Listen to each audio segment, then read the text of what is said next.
ಮಂಡ್ಯದ ಮನೆಯ ಅರೆಯುವ ಕಾರ್ಯಕ್ಕೆ ಇಂದು ಬಾಯ್ಲರ್ಗೆ ಅಗ್ನಿಸ್ಪರ್ಶ ಮಾಡುವ ಮೂಲಕ ಚಾಲನೆ ನೀಡಿದ ಶಾಸಕ ರವಿಕುಮಾರ್ ಗಣಿಗ, ಜಿಲ್ಲಾಧಿಕಾರಿ ಡಾಕ್ಟರ್ ಕುಮಾರ್, ಮೈಸೂರು ಸಕ್ಕರೆ ಕಂಪನಿಯ ಅಧ್ಯಕ್ಷ ಸಿ.ಡಿ. ಗಂಗಾಧರ್, ಮೈಸೂರು ಸಕ್ಕರೆ ಕಂಪನಿ ಎಂ.ಡಿ. ಮಂಗಲ್ ದಾಸ್ ಮುಂತಾದವರು ಈ ಸಂದರ್ಭದಲ್ಲಿ ಉಪಸ್ಥಿತರಿದ್ದರು.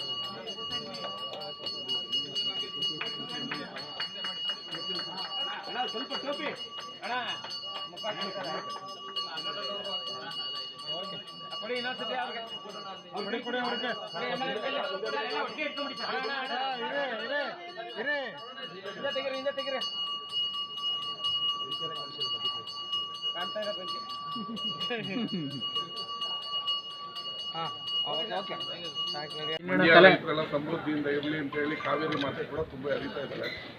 ಕಳೆದ ವರ್ಷ 2 ಲಕ್ಷದ ಅದಿದೆ ಶುಗರ್ ಫ್ಯಾಕ್ಟ್ರಿ. ಯಾವುದೇ ಎಲ್ಲರಿಗೂ 100% ಪೇಮೆಂಟ್ ಕೂಡ ಪ್ರಪ್ರಥಮವಾಗಿ 15 ವರ್ಷಗಳ ಕೊಟ್ಟಿದ್ದೀವಿ. ಯಾವುದೇ ತೊಂದರೆ ಆಗಲಿಕ್ಕೆ ಈ ವರ್ಷ 4 ಲಕ್ಷದಿಂದ 4.5 ಲಕ್ಷ ಟನ್ನನ್ನು ಹರಿಬೇಕು ಅಂತ ಗುರಿ ಇಟ್ಕೊಂಡಿದ್ದೀವಿ. ಈ ಬಾರಿನೂ ಏನು ತೊಂದರೆ ಇಲ್ಲ.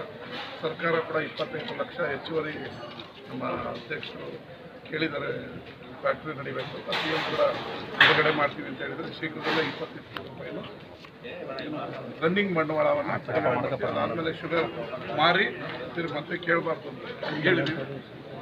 ಶುಗರ್ ಫ್ಯಾಕ್ಟ್ರಿ ಈ ಬಾರಿ ರೈತರಿಗೆ ಈ ಸಕಾಲಕ್ಕೆ ಪೇಮೆಂಟು ಕೂಡ ಕೊಡ್ತೀವಿ. ಯಾವುದೇ ಆತಂಕ ಬೇಡ. ಆಳುಗಳನ್ನು ಕಳಿಸ್ತೀವಿ.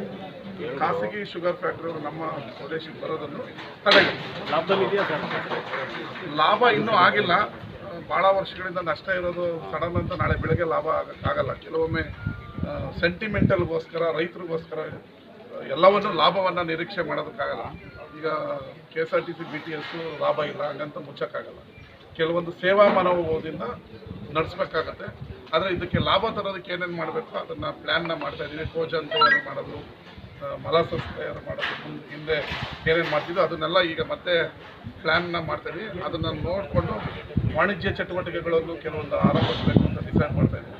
ಎಲ್ಲ ನೋಡಿ ಶುಗರ್ ಫ್ಯಾಕ್ಟ್ರಿ ತನ್ನ ಕಾಲ ಮೇಲೆ ತಾನೇ ನಿಂತ್ಕೊಳ್ಳೋ ರೀತಿ ನಮ್ಮ ಸರ್ಕಾರದ ಅವಧಿಯಲ್ಲಿ ಮಾಡ್ತೀವಿ. ಮನೋಭಾವದಿಂದ ಮೈಸೂರು ಸ್ಕೂಲು ನಡೆಸ್ಬೋದಲ್ಲ ಸರ್, ಯಾಕೆ ಖಾಸಗಿ ಕೊಡಬೇಕು ಅಂತ ದಯಮಾಡಿ ಇದಕ್ಕೆ ಸಂಬಂಧಪಟ್ಟ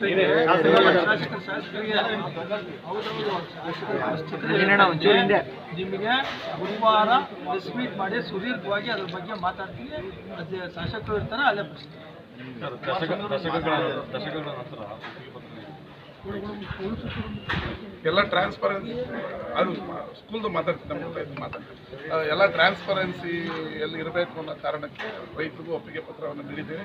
ಯಾಕೆಂದರೆ ರೈತರು ಆ ಒಪ್ಪಿಗೆ ಪತ್ರ ಇಟ್ಕೊಂಡು ಬ್ಯಾಂಕ್ಗಳಲ್ಲಿ, ಸರ್ಕಾರಿ ಬ್ಯಾಂಕ್ಗಳಲ್ಲಿ ಸಾಲಗಳನ್ನು ತಗೊಳ್ಬೋದು. ಅವ್ರ ಜೀವನಕ್ಕೆ ಅನುಕೂಲ ಆಗಲಿ ಅನ್ನೋ ಕಾರಣಕ್ಕೆ ಮೊದಲೆಲ್ಲ ಆಯಿತು ಬನ್ನಿ ನಿಮ್ಗೆ ಕಬ್ಬು ಕೊಟ್ಬಿಡಿ ಅಂತ ಹೇಳ್ತಿದ್ದೆ, ಹೋಗ್ತಿದ್ರು. ಈ ಬಾರಿ ಒಪ್ಪಿಗೆ ಪತ್ರವನ್ನು ಕೊಡೋದ್ರಿಂದ ಅವ್ರಿಗೆ ಆರ್ಥಿಕವಾಗಿ ಅನುಕೂಲ ಆಗ್ತದೆ. ನಿಮ್ಮ ಕೀರ್ತಿಗಾಗಿ ಕಾವೇರಿ ಆರತಿ ಮಾಡ್ತಾ ಇದ್ದೀರಾ ಅಂತ ಆಲೋಚನೆ ಬಿಜೆಪಿ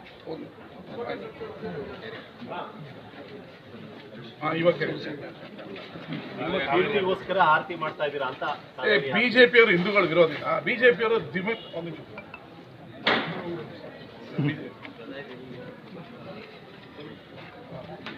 ಈಗ ಪ್ರಶ್ನೆ ಈಗ ಬಿಜೆಪಿಯವ್ರಿಗೆ ಎರಡು ಮುಖನ ಒಂದು ಕಡೆ ಆಂಜನೇಯ ಅಂತಾರೆ, ಒಂದೊಂದು ಕಡೆ ಮಂಗಳಾರತಿ ಮಾಡ್ತೀವಿ ಅಂದರೆ ಬೇಡ ಅಂತಾರೆ. ಹೇಳಿ ನಾನು ಓಟ್ಗೋಸ್ಕರ ಈ ರೀತಿ ನಾಟಕ ಆಡ್ತಾ ಇದ್ದೀನಿ, ನನಗೆ ಯಾವ ಹಿಂದುತ್ವನೂ ಇಲ್ಲ, ನಾನೊಬ್ಬ ಮುಟ್ಟಾಳ, ನನಗೆ ವಿರೋಧ ಅಷ್ಟೇ. ಯಾವ್ದಾದ್ರು ಒಳ್ಳೇದು ಕಾಂಗ್ರೆಸ್ ಅವ್ರು ಮಾಡ್ತೀನಿ ಅಂದ್ರೆ ನಾನು ಕೆಟ್ಟದ್ದು ಮಾಡ್ಬೇಕಂತ, ನಾನು ವಿರೋಧ ಮಾಡಬೇಕು ಅಂತ ಇರೋದು. ನಾನು BJP ಅಂದರೆ 2 ಮುಖ, ನರಿಮುಖ, ಗೋಮುಖ, ವ್ಯಾಘ್ರಮುಖ. BJP ಅಂದರೆ ಗೋಮುಖ, ವ್ಯಾಘ್ರಮುಖ. ನಮ್ದು ಯಾವುದು ಹಿಂದುತ್ವ, ದೇಶ ರಕ್ಷಣೆ ಏನಿಲ್ಲ. ಬರೀ ಸ್ವಾರ್ಥ ಅಧಿಕಾರ ರಾಜಕೀಯ ಅಂತ ಒಪ್ಕೊಬಿಡಿ. ಗಂಗಾರ್ತಿ ಒಪ್ಕೊಳ್ತೀರಾ, ಕಾವೇರಿ ಆರತಿ ಒಪ್ಕೊಳ್ಳಲ್ಲ ಯಾಕೆ ಬಿಜೆಪಿಯವರು? ನಿಮಗೆ ದೇವರು ಅಂದ್ರೆ ಅಷ್ಟೊಂದು ನಿಮಗೆ ದೇವರು ಅಂದ್ರೆ ರಾಜಕಾರಣದ ವಸ್ತುನ, ನಿಮಗೆ ಕಾವೇರಿ ಅಂದ್ರೆ ರಾಜಕೀಯ ಮಾಡೋ ಅಖಾಡನ?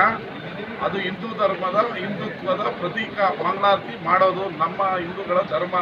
ಕಾವೇರಿ ತಾಯಿ ನಮ್ಮೆಲ್ಲರಿಗೂ ಊಟ ಕೊಡೋಳು. 3 ರಾಜ್ಯಕ್ಕೆ ಊಟ ಕೊಡ್ತಾಳೆ ತಾಯಿ, ನೀರು ಕೊಡ್ತಾಳೆ. ಆ ತಾಯಿಯನ್ನು ಪೂಜಿಸೋದ್ರಲ್ಲಿ ತಪ್ಪು ಅಂತ ಬಿಜೆಪಿಯವರು ಹೇಳಿದ್ರೆ ಅವ್ರಿಗೆ ಧಿಕ್ಕಾರ ಹೇಳ್ತೀನಿ. ಬಜರಂಗ ದಳದವರೇ ಬಜರಂಗ ದಳದವ್ರ ಹತ್ರ ಕೇಳ್ರಿ, ಅಶೋಕ್ ಅವ್ರನ್ನ ಕೇಳ್ರಿ. ಬಜರಂಗ ದಳದವ್ರು ಏನಂತ ಲೆಟರ್ ಕೊಟ್ಟಿದ್ದಾರೆ? ಕಾವೇರಿ ಆರತಿ ಮಾಡೋದು ನಮ್ಮ ಹಿಂದುತ್ವದ ಪ್ರತೀಕ. ಈ ಶಾಸಕರ ನಿಲುವು, DK ಶಿವಕುಮಾರ್ ಅವರ ನಿಲುವು ಕರೆಕ್ಟ್ ಆಗಿದೆ, ಮಾಡಲೇಬೇಕು ಅಂತ ಹೇಳ್ತಾರೆ. ಕಲಿಯ ಕೇಳ್ರಿ ಬಿಜೆಪಿ ಅವ್ರನ್ನ. ಆರತಿ ಮಾಡ್ಲಿ, ಆದ್ರೆ ಶ್ರೀರಂಗಪಟ್ಟಣದಲ್ಲಿ ಮಾಡ್ಲಿ, KRS ಅಲ್ಲೇ ಯಾಕೆ ಮಾಡ್ಬೇಕು ಅಂತ ಅವ್ರ ವಾದ ಸರ್. ಆರತಿ ಡ್ಯಾಮ್ ಎಲ್ರಿ ನೀರು ಶೇಖರಣೆ ಆಗೋದು? ಎಲ್ರಿ ಶೇಖರಣೆ ಆಗೋದು? ಶೇಖರಣೆ ಆಗಿರುವ ತಾಯಿ ಕಾವೇರಿ ಎಲ್ಲಿ ನೆಲೆಸಿದಳ್ರಿ? ಡ್ಯಾಮ್ ಹತ್ರ ನೆಲೆಸಿದಳೆ. ಆಕೆಗೆ ನಮ್ಮ ಗೌರವವನ್ನು, ಪೂಜೆ ನಮಸ್ಕಾರವನ್ನು ಮಾಡೋದು ನಮ್ಮ ಹಿಂದೂ ಧರ್ಮ. ಇದನ್ನ ವಿರೋಧ ಮಾಡ್ತಾರಲ್ಲ ಬಿಜೆಪಿಯವರಿಗೆ ನಾಚಿಕೆ ಆಗಲ್ವಾ? ಬೋಗಸ್ ಅಲ್ಲ, ಟೋಟಲ್ ಬೋಗಸ್. ನಾಟಕ ಬಿಜೆಪಿಯವ್ರದ್ದು. ಅವ್ರು ಏನಿದ್ರು ರಾಜಕಾರಣ ಮಾಡಕ್ ಬಂದಾಗ ನಾನು ಹಿಂದೂ ಅನ್ನೋದು, ನನ್ನ ದೇವರು ಅನ್ನೋದು, ನನ್ನ ಆಂಜನೇಯ ಅನ್ನೋದು, ಶನ್ಮಾತ್ಮ ಅನ್ನೋದು, ಆ ದೇವರೇ ಶಾಪ ಕೊಡ್ತಾನೆ ಅವ್ರಿಗೆ. ಬರೀ ಅಧಿಕಾರಕ್ಕೆ ಮತ್ತೆ ಬರಲ್ಲ ಅವರು. ಕನಸು ಕಾವೇರಿಯ ತಾಯಿಯ ಶಾಪ ಬಿಜೆಪಿಯವರನ್ನ ಸುಡುತ್ತೆ. ನನಗೆ ಮಂಗಳಾರತಿ ಮಾಡಕ್ ಬರೋದನ್ನ, ನನಗೆ ಆರತಿ ಮಾಡಕ್ ಬರೋದನ್ನ ತಡಿತಾ ಇದ್ದಾರೆ ಬಿಜೆಪಿಯವರನ್ನ. ಶಾಪ ಅವ್ರನ್ನ ತೊಟ್ಟುತ್ತೆ.